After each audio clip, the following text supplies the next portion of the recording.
I wanted to be a ballet dancer and I wanted to be a professional. I actually wanted to be Margot Fonteyn.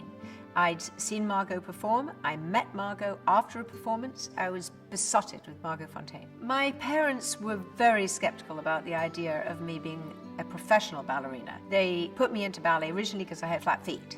And then it got kind of expensive because I was training 3-4 times a week. I was competing in all these competitions and I was doing very well.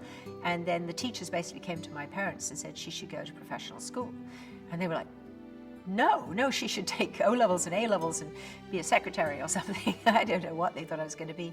And I was a very average academic student because I didn't love it. And they allowed me to try out for the Arts Educational Trust. I got in, I got a partial scholarship. My father was so impressed by it that he actually became a member of the council. When I went to the school, I actually did not manage to pass the educational exam to get into the school.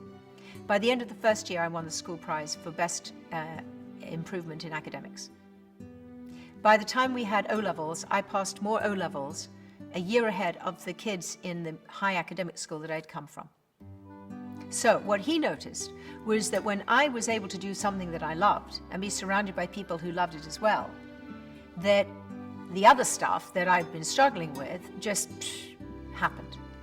And so, I think one of the great things about that school was that because it had such a broad education, it was just fantastic for a person like me. And at the same time, I was, following my dream. I had a vocation. I went in for ballet.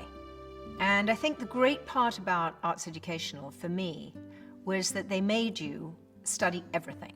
So I learned every form of drama, to every kind of dance, to design, to, the history of all of the above, and to choreography. So it was pretty broad, but all I wanted was ballet. That's what I wanted to do.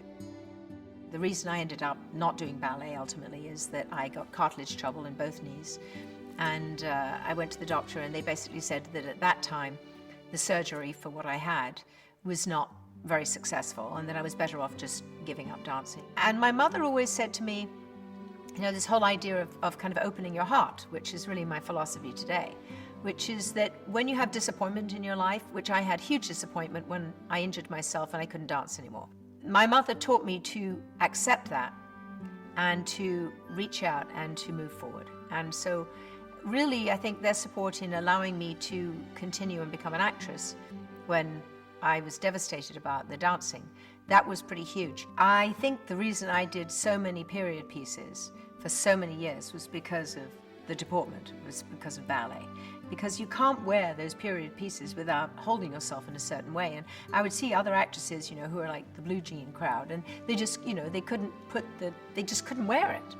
I mean, you had to have ballet to be able to do that. Plus, when you played any of those roles, invariably they'd have you do a minuet or a waltz or a gavotte or a polka or something. I mean, there was always dance involved in pretty much every role I ever played. I have several lifelong friends that I've made at Arts Ed. I'm still friends with Sherry Lungi, who of course is a famous actress, Jenny Agutter. I haven't seen her in a while, but when I came to America, I actually lived with her. We were here together.